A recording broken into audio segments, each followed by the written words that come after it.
Queridos amigos, queridos irmãos, irmãs do MAP, é com muita alegria que mais uma vez nos reunimos para falarmos a respeito dos estudos do Cohen.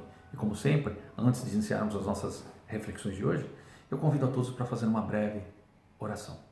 Convido a todos a fechar os olhos nesse instante, levar o nosso pensamento até Deus, nosso Pai, até Jesus, nosso Mestre, pedindo que Jesus se faça presente em nosso lar, nos auxiliando, nos envolvendo no seu amor, na sua proteção, e que Ele permita a presença também dos amigos espirituais responsáveis pelos estudos do Cohen, que eles também possam se fazer presente em nosso lar e nos inspirar, nos envolver também no seu amor, na sua proteção, abrindo os nossos canais mediúnicos para que possamos assimilar melhor as lições trazidas aqui hoje.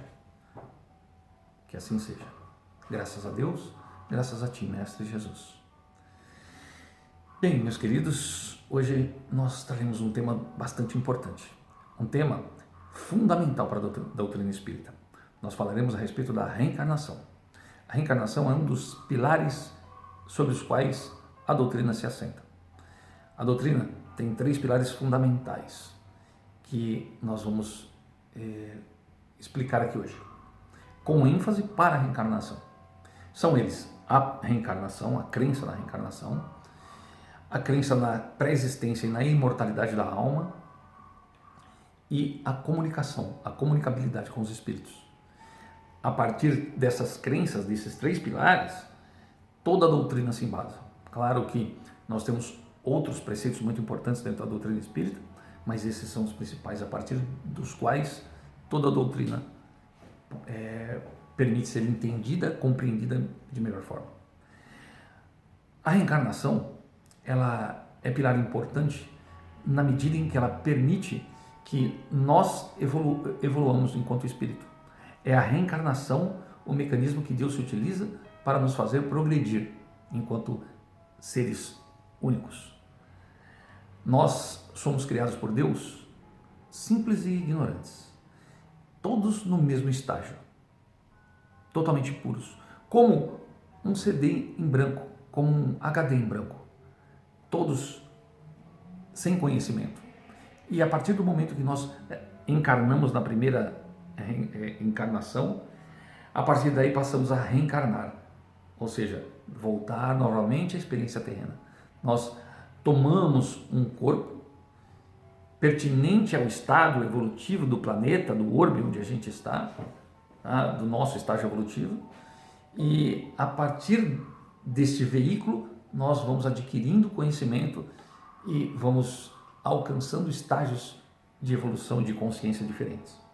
Este mecanismo de reencarnação nos permite alcançar esses níveis mais altos de depuração espiritual. Nós saímos de espíritos simples e ignorantes e alcançamos os estágios de espíritos puros, seres angelicais. Todos passaremos pelas sendas da reencarnação para alcançarmos esses degraus da evolução. E a partir desta experiência na carne é que nós adquirimos a sabedoria, o conhecimento necessário. É importante que nós tenhamos consciência que a reencarnação, esse mecanismo, ela obedece a alguns propósitos. O primeiro dele é a nossa própria evolução, como espíritos. O segundo é a evolução da sociedade em que nos encontramos. E o terceiro, principal, é a justiça. Pois a reencarnação, ela nos permite entender a justiça divina. Pois não faria sentido um Deus justo se não fosse através da reencarnação. Porque se nós não imaginarmos, não usarmos esta chave que abre o nosso entendimento da justiça de Deus, Deus passaria a assumir um papel de injustiça. Porque se não usarmos essa interpretação da reencarnação, nós perceberíamos Deus privilegiando mais uns em detrimento de outros. Porque quem é que decidiria? É Deus quem decide quem vai nascer perfeito, num corpo perfeito, com consciência perfeita. Quando nós temos uma deficiência física de nascimento, uma deficiência cognitiva, mental de nascimento, é Deus que nos impõe um castigo. E por que nós estamos sendo castigados se eu acabei de nascer? se eu não pré-existia? Se eu não acreditar na pré-existência da alma e na reencarnação, por que uns têm tantos, outros têm tão pouco? Porque uns têm tantas venturas e outros tantas desventuras? Será que Deus é injusto? Não. A reencarnação nos mostra que não. A única maneira de entendermos Deus como justo, como amoroso e bom, é entendermos que as responsabilidades são nossas. Somos nós os responsáveis por todas as nossas alegrias, por todas as nossas tristezas, por cada lágrima que derramamos, por cada sorriso que damos. A responsabilidade é nossa, a partir das escolhas que fazemos nas sucessivas reencarnações. E a partir daí, nós vamos construindo a necessidade do que viveremos nas próximas existências. Portanto, a reencarnação, ela é um grande patrimônio de conhecimento, trazido pelos espíritos. Por isso que é importante este outro pilar fundamental da doutrina, a comunicação dos espíritos. Porque a doutrina espírita é este conhecimento a respeito da reencarnação, e todo o mecanismo da espiritualidade foi trazido pelos espíritos através da codificação de Allan Kardec, como vocês já devem ter estudado. E a partir daí, desta comunicação dos espíritos, nós podemos ter acesso a essa informação com muita propriedade, porque é exatamente de quem está do lado de lá trazendo a informação, ok? Por isso, a reencarnação assume esse papel de justiça. Faz com que nós vejamos que, ao invés de acreditarmos que nós estamos sendo castigados por um problema físico que eu trago, um problema emocional que eu trago, passa de castigo, com a reencarnação, passa a ser uma misericórdia de Deus. Passa a ser o amor, a demonstração do amor de Deus por nós. Na medida em que Ele permite que eu corrija equívocos do passado. Que eu perceba, quando na espiritualidade eu tiver acesso a todo o contexto, eu percebo então que necessito de alguma prova e Deus me permite passar por ela. Pois se não fosse a reencarnação, como eu poderia corrigir algo do passado? Ela permite que inimigos de outrora se tornem amigos ou se amem.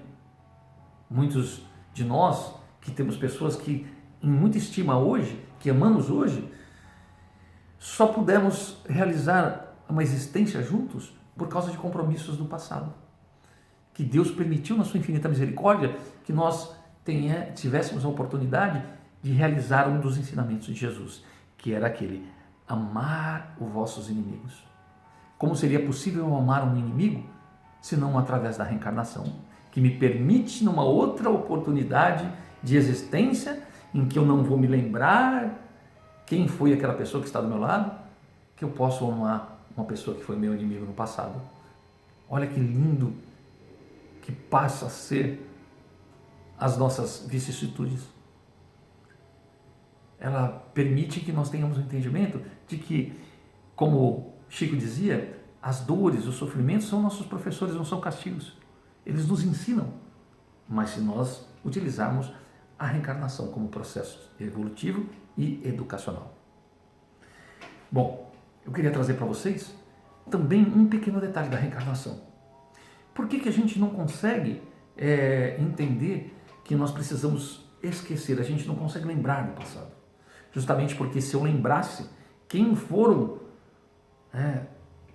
as pessoas que vivem comigo hoje, eu talvez não aceitasse viver sobre o mesmo teto, ou mesmo se aproximar das pessoas que outrora nós tivemos como os nossos algozes, ou que nós tivéssemos sido algozes de alguma dessas pessoas.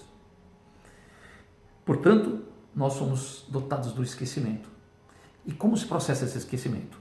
Vocês devem ter estudado o caso do James Leininger, que mostra o caso de reencarnação, e que o garoto teve acesso à memória do passado. Porém, isso é extremamente raro e difícil acontecer.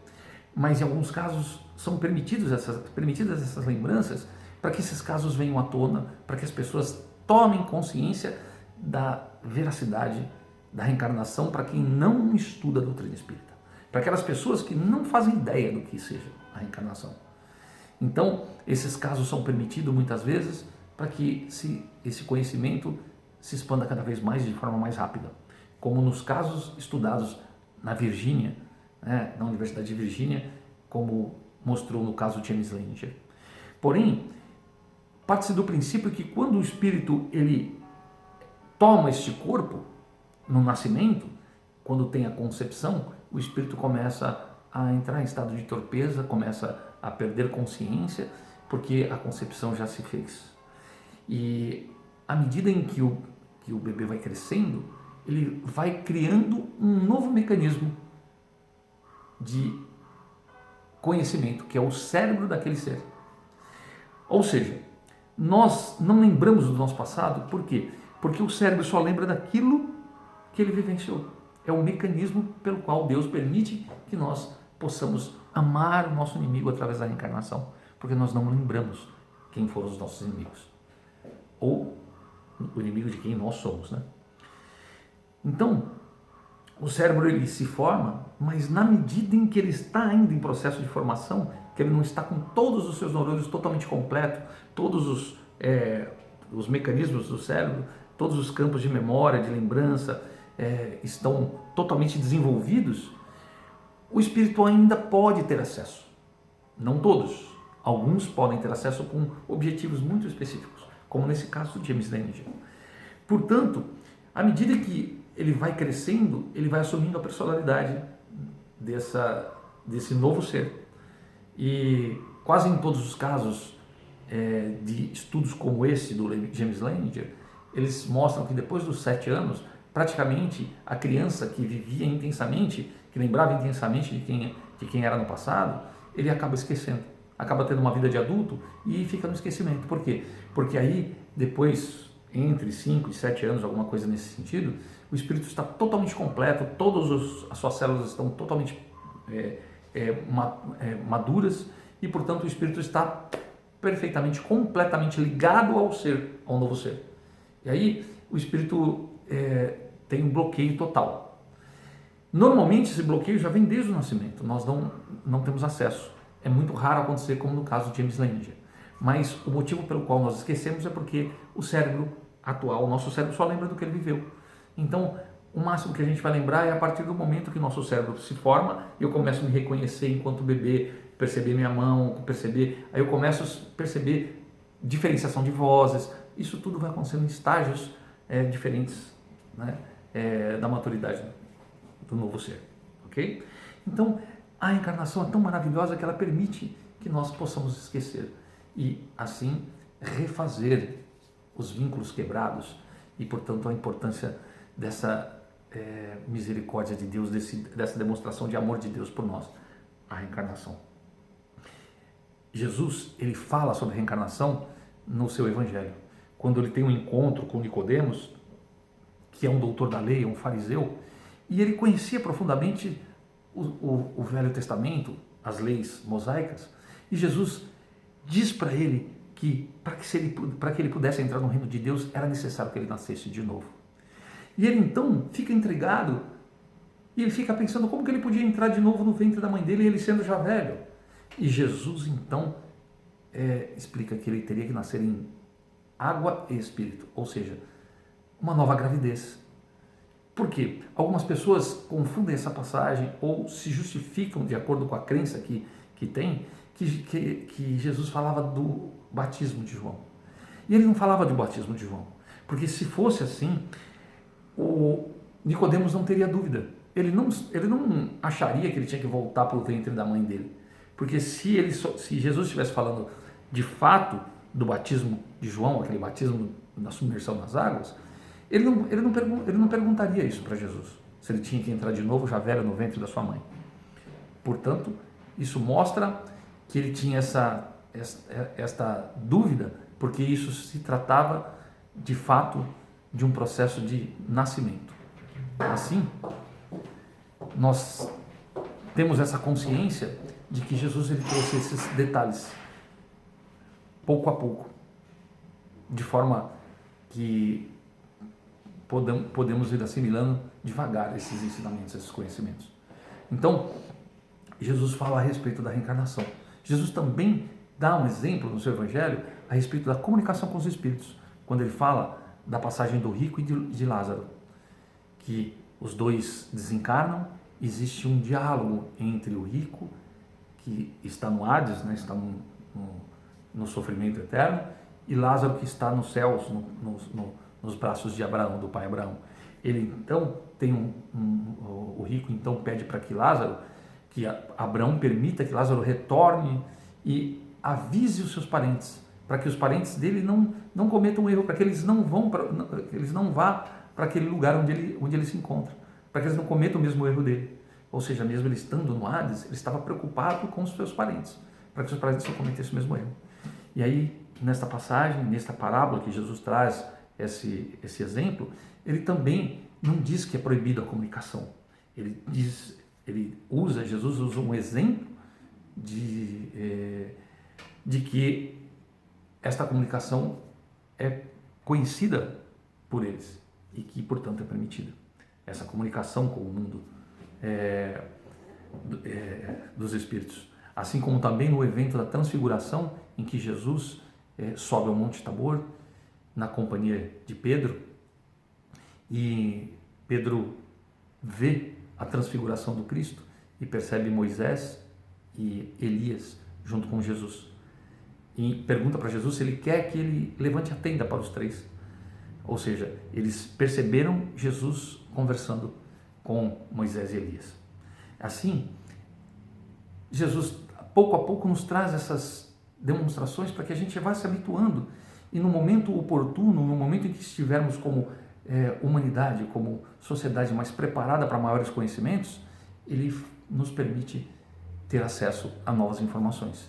Ele disse que enviaria o Consolador prometido, que é o Espiritismo, e este Consolador revelaria as coisas que não haviam sido reveladas ainda.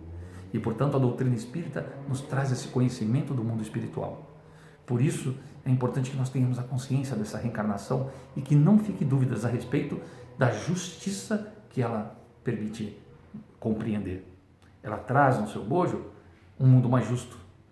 E também, na posse desse conhecimento, dessa informação, nos dá a propriedade para agirmos de forma diferente, para entendermos naquelas pessoas com as quais vivemos hoje, que muitas vezes a gente não entende por que alguns sentimentos de animosidade, alguns sentimentos de carinho por pessoas que a gente praticamente não conhece, mas a gente já desenvolve um sentimento de irmão, de irmandade, mas está aí, na verdade, uma identificação espiritual que muito provavelmente nós já trazemos do passado. A gente não lembra, mas sente as impressões.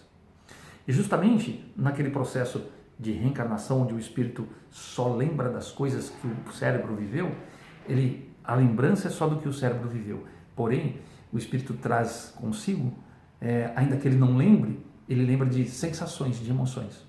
Porque um dos objetivos da reencarnação é, quando nós tomamos esse corpo, nós temos acesso muito importante aos nossos sentidos. Os sentidos que nós só temos quando encarnados, quando almas, porque almas é quando o espírito está encarnado, que nós não teríamos enquanto espírito. A dor, o frio, o calor, a fome, a sede, ela é uma particularidade do ser físico. O espírito não sente a dor, não sente a fome, não sente o calor, não dessa forma que nós sentimos. Não sente a dor da perda, porque o espírito é imortal. Ou seja, é mais ou menos como se nós educássemos os nossos filhos protegidos de tudo, sem que eles precisassem trabalhar, sem que se precisasse, evitássemos que os nossos filhos passassem por problemas, nós os mimássemos como se eles vivessem numa redoma. Eles com certeza criariam com desvios de personalidade, porque não teriam consciência de fato da realidade.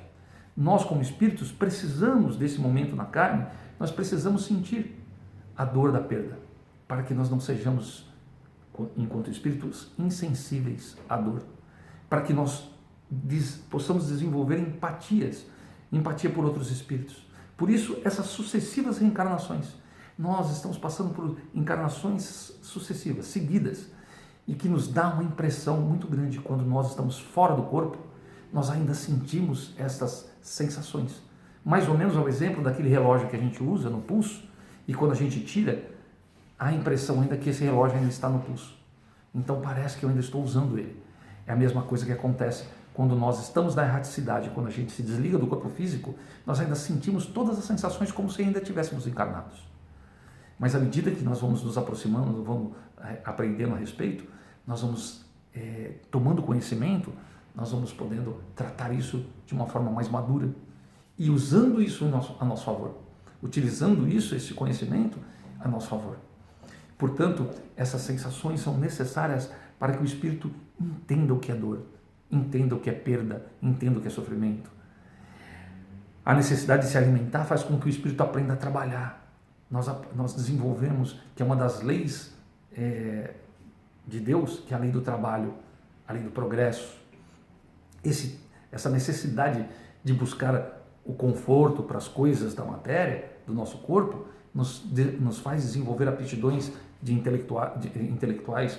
Nós somos obrigados a estudar para desenvolver uma aptidão de trabalho, para ganhar o nosso sustento enquanto encarnados, que nos vai habituar a trabalhar, vai nos fazer aprender a trabalhar. E à medida que eu desenvolvo a solidariedade, eu aprendo a trabalhar também para o próximo, para que no momento em que eu estiver na situação de espírito, eu desencarnar, eu estar suscetível à dor do outro. Eu preciso aprender que eu preciso trabalhar, ainda que eu não tenha necessidade de usar o trabalho como alimento, mas para que eu não entre na ociosidade, para que eu trabalhe para o meu progresso espiritual e daqueles que me cercam. E assim, nós possamos juntos, enquanto sociedade, alcançarmos patamares evolutivos mais altos. E, desta forma, entender a importância da reencarnação, desse mecanismo sobre os quais Deus funda a sua criação. Portanto, é muito importante que nós tenhamos essa consciência e, principalmente, tenhamos isso em mente para nos mantermos atentos. E, desta maneira, usando esse conhecimento desses 3 pilares doutrinários, nós possamos entender melhor os ensinamentos trazidos pelo Cristo. E assim, desta maneira, nos aproximar mais de Jesus, nos aproximar mais do próximo, ter a consciência de que nós precisamos servir a Deus, servindo aqueles que nos cercam. E assim, nós vamos, na medida em que adquirimos conhecimento, vamos adquirindo esse conhecimento, vamos percebendo as necessidades de transformações que precisamos realizar em nós mesmos, para que assim nós possamos colaborar para esse mundo mais evoluído que todos nós almejamos. Assim, meus irmãos, eu gostaria de agradecer a todos, de me colocar à disposição para esclarecimento de dúvidas que possam haver. Se vocês podem colocar suas dúvidas nesse próprio vídeo aqui no YouTube, ou podem colocar nos grupos, no nosso grupo do COEM, tá? Mas é importante que vocês não fiquem com dúvidas a respeito da reencarnação. Sugiro as leituras tanto das obras doutrinárias como de livros complementares, para que vocês acompanhem nos estudos. E é muito importante que tenha principalmente o livro dos Espíritos em mãos, e os livros de André Luiz, da coletânea de André Luiz, que explicam bastante a respeito, através das histórias, da sua própria experiência. André Luiz traz exemplos para que nós possamos aprender através da vivência dessas histórias. E assim, agradeço a todos a oportunidade dessa reflexão e me coloco à disposição para dúvidas, ok? Muito obrigado a todos, fiquem todos na paz de Cristo, que assim seja. Graças a Deus, graças a Jesus.